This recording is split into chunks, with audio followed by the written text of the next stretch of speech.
America के पूर्व राष्ट्रपति बराक ओबामा के बुक बम ने कांग्रेस में तो खलबली मचा दी है। ऐसी खलबली की करीब 1.5 दशक पहले के उनके ऐसे काले कारनामे की पोल खोल कर रख दी है जिसे अब तक कांग्रेस छिपाती फिर रही थी। ओबामा ने अपनी किताब अ प्रॉमिस्ड लैंड में कांग्रेस की अपने मुस्लिम वोट बैंक से की गई लॉन्ग टर्म प्रॉमिस की बखियां उधेड़ कर रख दी है। कैसे कांग्रेस ने अपने मुस्लिम वोट बैंक के लिए आतंकवाद के साथ समझौता किया, कैसे आतंकवाद को कभी भी इस्लामिक कट्टरवाद से जोड़कर पेश करने की कांग्रेस ने कोशिश ही नहीं की, मुंबई हमले के तमाम सबूतों को सिर्फ और सिर्फ अपने मुस्लिम वोट बैंक के चलते नकार दिया। कांग्रेस के इस पूरे खेल का ओबामा ने अपनी किताब में न सिर्फ पर्दाफाश किया है बल्कि उनके निशाने पर कांग्रेस अध्यक्ष सोनिया गांधी हैं। ओबामा ने अपनी किताब में साफ लिखा है कि कैसे मनमोहन सरकार ने मुस्लिम अपीजमेंट की नीति के चलते मुंबई में हुए सबसे बड़े आतंकवादी हमले तक को नजरअंदाज कर दिया था। 2008 में मुंबई पर हुए अब तक के सबसे बड़े आतंकवादी हमले के लिए जिम्मेदार पाकिस्तान को भारत ने ऐसे क्यों छोड़ दिया? क्यों पाकिस्तान पर हमला नहीं किया गया था? इस सवाल का जवाब अमेरिका के पूर्व राष्ट्रपति बराक ओबामा ने अपनी इस किताब अ प्रॉमिस्ड लैंड में दिया है। 26/11 के इस आतंकवादी हमले ने न सिर्फ पूरे देश को बल्कि दुनिया को हिलाकर रख दिया था। इस हमले को पाकिस्तान के आतंकवादी संगठन लश्कर-ए-तैयबा के 10 आतंकवादियों ने अंजाम दिया था, जो पाकिस्तान से समंदर के रास्ते मुंबई में दाखिल हुए थे। इस हमले में करीब 250 बेगुनाह लोग मारे गए थे, जबकि मुंबई पुलिस, एटीएस और एनएसजी के 11 जवान भी इस हमले में शहीद हुए थे। 12 साल पहले हुए इस हमले को पाकिस्तान ने बहुत ही सुनियोजित तरीके से अंजाम दिया था। हमले के दौरान इन आतंकवादियों को सैटेलाइट फोन पर पाकिस्तान में बैठे उनके आका लगातार गाइड भी कर रहे थे। हमले के तुरंत बाद भारतीय खुफिया एजेंसियों को इस बात के पुख्ता सबूत मिल गए थे कि इस हमले के पीछे पाकिस्तान की फौज और वहां की खुफिया एजेंसी आईएसआई का भी हाथ था। इस पुख्ता जानकारी के पीछे हमले में जिंदा पकड़े गए एकमात्र आतंकवादी अजमल कसाब की तरफ से दिया गया इकबालिया बयान, कराची के कंट्रोल रूम में बैठे लश्कर-ए-तैयबा के आदमी और मुंबई हमलावरों के बीच पकड़ी गई कई घंटों की बातचीत थी। इतने सारे सबूत मिलने के बाद जहां पूरा देश पाकिस्तान से बदला लेने की आग में जल रहा था, वहीं उस वक्त की मनमोहन सरकार ने पाकिस्तान के खिलाफ किसी भी तरह की सैन्य कार्रवाई से साफ इनकार कर दिया था। तब हर तरफ मनमोहन सरकार के इस लचीले रवैये पर कई सवाल उठे थे। क्यों पाकिस्तान की इस बड़ी हिमाकत को भारत ने नजरअंदाज कर दिया? अब करीब 12 साल गुजर जाने के बाद अमेरिका के राष्ट्रपति बराक ओबामा ने अपनी किताब में इस सवाल का जो जवाब दिया है वो वाकई बेहद चौंकाने वाला है। उन्होंने लिखा है कि मुंबई हमले के बाद मनमोहन सिंह बहुत डर गए थे। डर इस वजह से नहीं था कि पाकिस्तान भी भारत की तरफ से की गई किसी भी कार्रवाई का पलट कर जवाब दे सकता है, बल्कि डर इस वजह से था कि अगर भारत इस तरह की कार्रवाई को अंजाम देता है तो कहीं कांग्रेस का मुस्लिम वोट बैंक उसके हाथ से खिसक ना जाए और इस बात का फायदा कहीं कुछ महीने बाद होने वाले लोकसभा चुनाव में बीजेपी ना उठा ले। जी हां, सही सुना आपने। बराक ओबामा ने अपनी किताब में लिखा है कि सोनिया गांधी, जो कि उस वक्त यूपीए की चेयरपर्सन थी, उन्हें ये कतई गवारा नहीं था कि इस आतंकवादी हमले को इस्लामिक कट्टरवाद और पाकिस्तान के साथ जोड़कर पेश किया जाए। सोनिया गांधी पाकिस्तान पर किसी भी तरह की कार्रवाई करने के पक्ष में नहीं थी। उन्हें डर था कि ऐसा करने से कांग्रेस अपने मुस्लिम वोट बैंक से हाथ धो बैठेगी और इसका सीधा सीधा फायदा बीजेपी को होगा। बीजेपी तो हमेशा से ही कहती आ रही थी कि पाकिस्तान आतंकवाद की फैक्ट्री है और वो इसी आतंकवाद की आड़ में भारत के खिलाफ प्रॉक्सी वॉर चला रहा है।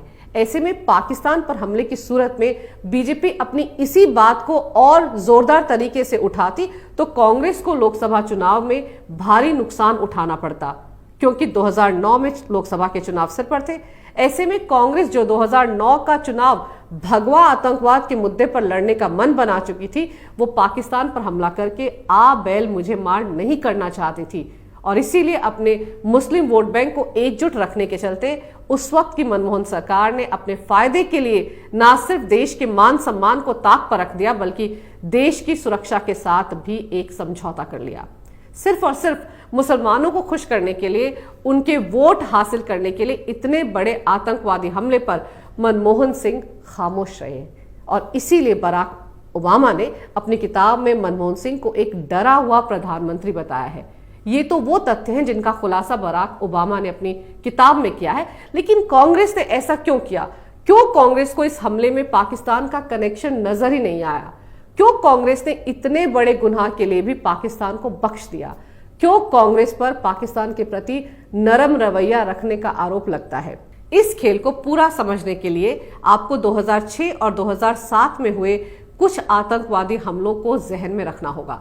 गौरतलब है कि यूपीए 1 सरकार के गृह मंत्री पी चिदम्बरम ने 2006 में महाराष्ट्र के मालेगांव में बम धमाके, हरियाणा में समझौता एक्सप्रेस में धमाका, हैदराबाद में मक्का मस्जिद में धमाका और 2007 में अजमेर शरीफ दरगाह पर हुए बम धमाकों के बाद भगवा आतंकवाद का जुमला उछाला था।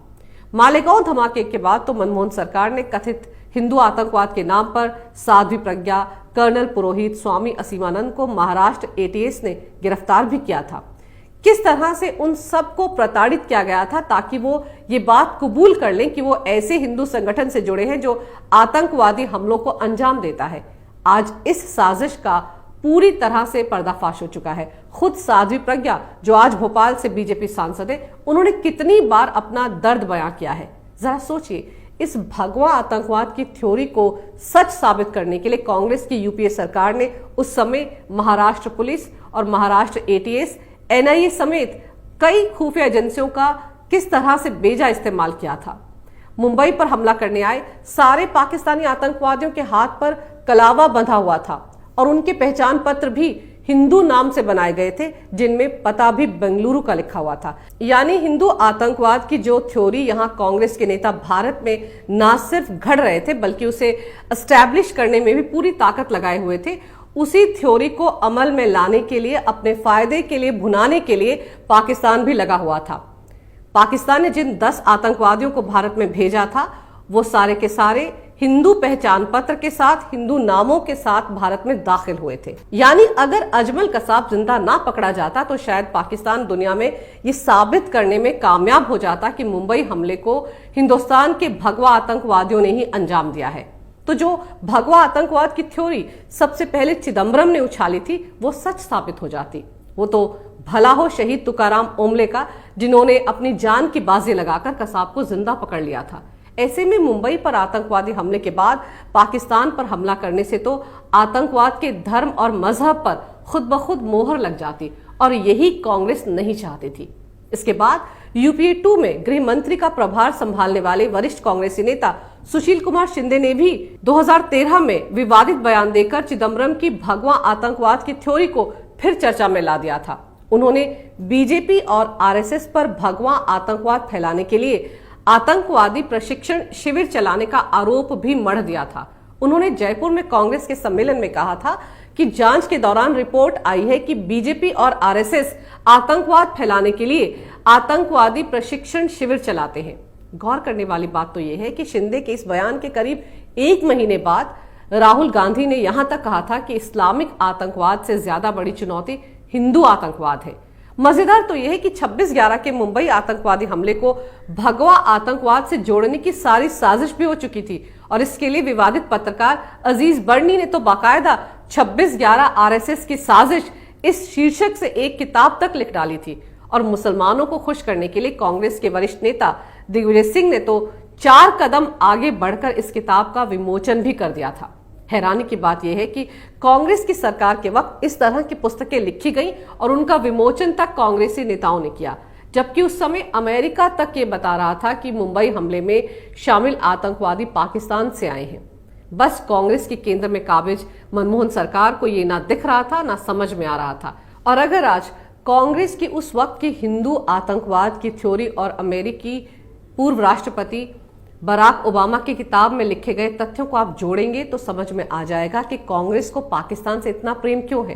क्यों कांग्रेस ने पुलवामा आतंकवादी हमले पर पाकिस्तान का बचाव करते हुए बीजेपी पर ही इस हमले को अंजाम देने का आरोप मढ़ दिया था। सर्जिकल स्ट्राइक पर कांग्रेस ने ही सवाल क्यों उठाए थे। क्यों बालाकोट हवाई हमले के बाद सबसे ज्यादा कांग्रेसी परेशान थी। सीएए के मुद्दे को लेकर क्यों कांग्रेस ने हिंदुस्तानी मुसलमानों को बरगलाया। क्यों एनआरसी के मुद्दे पर मुसलमानों को डिटेंशन कैंप में बंद करने के नाम पर डराया और धमकाया। और जम्मू कश्मीर से आर्टिकल 370 हटने के बाद कांग्रेस के नेताओं और पाकिस्तान के नेताओं की जुबान एक जैसी थी।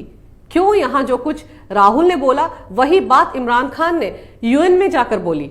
आज भी क्यों कांग्रेस कश्मीर में आर्टिकल 370 बहाल करने के लिए बने विवादित गुपकर गैंग का हिस्सा है? पाकिस्तान के नेताओं और कांग्रेस के नेताओं की जुबान एक ही है, यह महज इत्तेफाक नहीं हो सकता।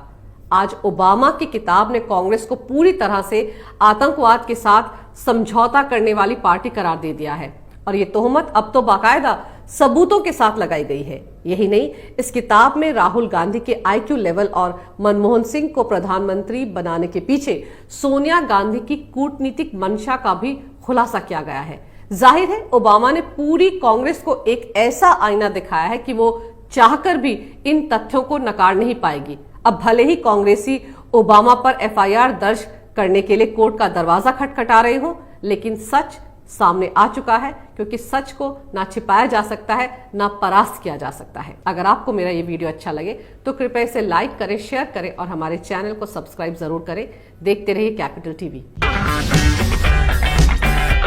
अगर आपको हमारा वीडियो पसंद आया हो तो इसे लाइक करें, हमारे चैनल को सब्सक्राइब करें और हाँ, बेल आइकन दबाना ना भूलें ताकि आप तक हमारे वीडियो की नोटिफिकेशन पहुंचती रहे।